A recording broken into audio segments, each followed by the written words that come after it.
चुके ये आपकी दोनों प्रॉब्लम्स के लिए खतरनाक है। यानी आपकी जो वेट है वो आपकी जो छत गिरने की जो प्रॉब्लम है उसको बढ़ाता जाएगा। जितना आपका वेट ज़्यादा है उतनी उसकी प्रॉब्लम बढ़ेगी। और अगर आपको इसके साथ खांसी की शिकायत रहती है या कब्ज़ की शिकायत रहती है, कोई भी ऐसी चीज़ जिसमें पेट का प्रेशर बढ़ रहा है, तो ये प्रॉब्लम आपकी बढ़ती जाएगी। तो ये चीज़ें आपने घर से सेटल करना शुरू करो ताकि आपका जो मसला ऑलरेडी है वो बढ़े ना।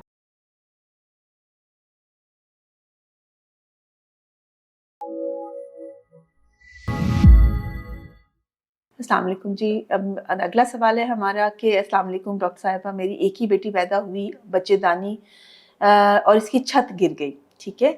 और तकरीबन 12 साल से इलाज भी किया लेकिन औलाद नहीं हुई। 5 साल से रिंग भी रखा हुआ है फिर भी नहीं हुई। उम्र 30 साल है और वज़न मेरा 80 किलोग्राम है। अच्छा, इसमें ना 3-4 प्रॉब्लम्स हैं आपकी, जो कि आपने एक ही क्वेश्चन में मुझसे डिस्कस की हैं। ये होता है पेशेंट जब आप मरीज़ को देखते हैं तो एक्चुअली आप एक प्रॉब्लम को नहीं देख रहे होते, आप मरीज़ की सारी प्रॉब्लम्स को एट अ टाइम देख रहे होते हैं। इसमें नंबर 1 प्रॉब्लम तो इनकी ये है कि इनको प्रोलैप्स का इशू है, ठीक है। वो कितना ज़्यादा है ये तो खैर एग्ज़ामिनेशन करने पे पता चलेगा, लेकिन ऑब्वियसली ये ज़्यादा होगा तभी इन्होंने रिंग रखवाया हुआ है। रिंग रखने से आर्ज़ी तौर पे प्रोलैप्स करेक्ट हो जाता है और जब फैमिली पूरी होती है तो फिर इसका मुकम्मल इलाज कर दिया जाता है, ठीक है क्या। अब इनमें जो इनकी क्यों हो गया ये, इसमें 2-3 बातें हो सकती है। एक तो हो सकता है कि हो सकता है इनकी डिलीवरी बहुत मुश्किल हो सकता है अनट्रेन्ड पर्सन ने करवाई हो जिसमें बहुत ज़्यादा आप उसको अर्ली टाइम के ऊपर ही मैनिपुलेशन स्टार्ट कर देते हैं पेशेंट को, डिफरेंट तरीके से ज़ोरदार तरीके से पुश करवाना शुरू कर देते हैं या कुछ इस तरह करके, तो उसमें भी ये प्रॉब्लम आना शुरू थी। सेकेंडली बात अब आपके जो पट्टे होते हैं, मसल्स होते हैं वही वीक होते हैं जिसकी वजह से बच्चेदानी जो है वो आहिस्ता-आहिस्ता नीचे आना शुरू हो जाती है। बच्चे का वेट अगर ज़्यादा हो तो भी ये प्रॉब्लम आना शुरू होती है। सो मल्टीपल इश्यूज़ हो सकते हैं जिसकी वजह से ये प्रॉब्लम हुई हो। और इनका जो दूसरा इश्यू है वो है कि प्रेगनेंसी नहीं हो रही, तो बेसिकली ये सेकेंडरी इनफर्टिलिटी का केस है। तीसरी बात उन्होंने बताई कि उनका वेट 80 केजी है, तो इसका मतलब है कि ये वेट में भी थोड़ी-सी ज़्यादा है। हाइट अगर अच्छी भी होगी तो भी 80 केजी जो है वो ज़्यादा वेट है। तो जहाँ से आप स्टार्ट घर से ले सकते हैं वो तो बेटा अपना वेट कंट्रोल है कि आप पहले तो सबसे पहले अपने वज़न पे काम करो और इस वेट को कम करो, चूँकि ये आपकी दोनों प्रॉब्लम्स के लिए खतरनाक है।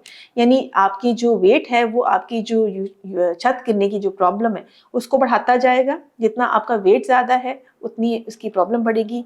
और अगर आपको इसके साथ खांसी की शिकायत रहती है या कब्ज़ की शिकायत रहती है, कोई भी ऐसी चीज़ जिसमें पेट का प्रेशर बढ़ रहा है, तो ये प्रॉब्लम आपकी बढ़ती जाएगी। तो ये चीज़ें आपने घर से सेटल करना शुरू करो ताकि आपका जो मसला ऑलरेडी है वो बढ़े ना। दूसरा, आपका जो इंक्रीज़ वेट है वो आपकी प्रेगनेंसी होने में भी आपको तंग करेगा। सो ये भी इम्पॉर्टेंट बात है कि आप अपने वेट को मैनेज करो ताकि आपकी ओव्यूलेशन अच्छी सी हो जाए। और ओव्यूलेशन अच्छी सी होने के साथ ये है कि आपका जो है फिर प्रेगनेंसी के चांसेस बढ़ जाते हैं।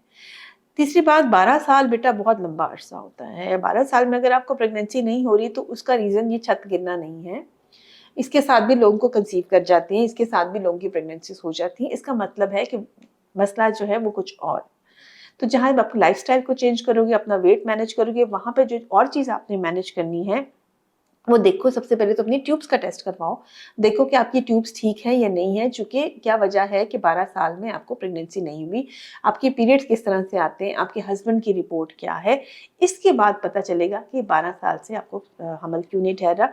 खाली छत गिरना इसका मसला नहीं होता, उनमें अक्सर लोगों को प्रेगनेंसी हो जाती है। तो उम्मीद है कि इससे आपको अच्छा डिटेल्ड आंसर मिल गया हो। अच्छा, लिकोरिया की शिकायत के लिए वो कह रहे हैं कि हमने सिरप भी इस्तेमाल किया लेकिन फ़ायदा नहीं हुआ। बेटा लिकोरिया देखो डिफरेंट तरह का होता है।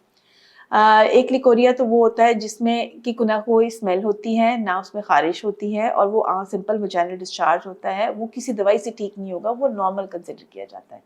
और एक वो होता है जिसमें स्मेल होती है या ख़ारिश होती है, सिर्फ उसको इलाज की ज़रूरत होती है। अमूमन लोकल क्रीम्स दी जाती हैं जो कि 7 डेज़ के लिए लगाई जाती हैं, जिसके साथ ये मसला हल हो जाता है। और अगर आप प्रेग्नेंट नहीं हैं तो खाने वाली मेडिसिन भी दे दी जाती हैं। अगर स्मेल वाला डिस्चार्ज है तो अमूमन एंटीबायोटिक्स दी जाती हैं और अगर आपका ख़ारिश वाला डिस्चार्ज है तो एंटी फंगल्स दी जाती है, ठीक है। सो इतना मुश्किल नहीं है अगर आप किसी प्रॉपर डॉक्टर के पास जाओ। ये सिरप्स पीने से, मैं नाम नहीं लूँगी जो भी इन्होंने सिरप का नाम लिखा हुआ है, ये हर्बल सिरप्स होते हैं। हो सकता है इससे लोगों को फ़ायदा पहुँचता हो लेकिन अमूमन हम लोग इसको रिकमेंड नहीं करते हैं, ठीक है भैया। डॉक्टर साहिबा, आपके इस हॉस्पिटल में बेटा मैं इकरा मेडिकल कॉम्प्लेक्स में जो है प्राइवेट प्रैक्टिस करती हूँ अपनी, ये इसी क्लिनिक से ही मैं आपसे बात कर रही हूँ इस टाइम पे। और इसके अलावा मैं मॉर्निंग में जिन्ना हॉस्पिटल में होती हूँ, एसोसिएट प्रोफेसर हूँ वहाँ पर, और वहाँ पर हम जनरल पेशेंट्स को देख रहे होते हैं। अच्छा, हमल में पपीता खा सकते हैं या नहीं? ठीक है, हमल में पपीता, अच्छा पपीता एक बड़ा अच्छा फल है और इसमें बहुत इसकी न्यूट्रिशंस वैल्यू है, इसमें बहुत सारे विटामिन्स होते हैं और हम लोग इसको रूटीन में यूज़ भी कर रहे होते हैं। पपीता अमूमन खाने से मना किया जाता है, specially during the first trimester हम मना कर देते हैं। मैं तो ओवरऑल कह देती हूँ आप पपीता और अनानास का इस्तेमाल मत करें। अगर हम इसकी डिटेल में जाएंगे तो जो जो पका हुआ राइप पपीता होता है, जो कि मुकम्मल तौर पे ऑरेंज हो गया होता है, वो कदरे सेफ़ है, वो आप ले सकते हैं। उसके साथ ये अबॉर्शन का रिस्क या वक्त से पहले डिलीवरी का रिस्क नहीं होता। लेकिन जो कच्चा पपीता होता है, जो कि अभी पूरी तरह से पका नहीं होता, उसमें कुछ ऐसे एंजाइम्स होते हैं जो कि आपको ब्लीडिंग कॉज कर सकते हैं या वक्त से पहले डिलीवरी या मिसकैरेज कॉज कर सकते हैं। तो प्रेफरेबली प्रेगनेंसी में मैं मना कर देती हूँ कि आप पपीते का इस्तेमाल मत करें, और अगर बहुत ही दिल कर रहा है तो जो पका हुआ राइप पपीता है वो आप इस्तेमाल करें। बहुत सारा ख्याल रखिएगा और दुआओं में याद रखिएगा।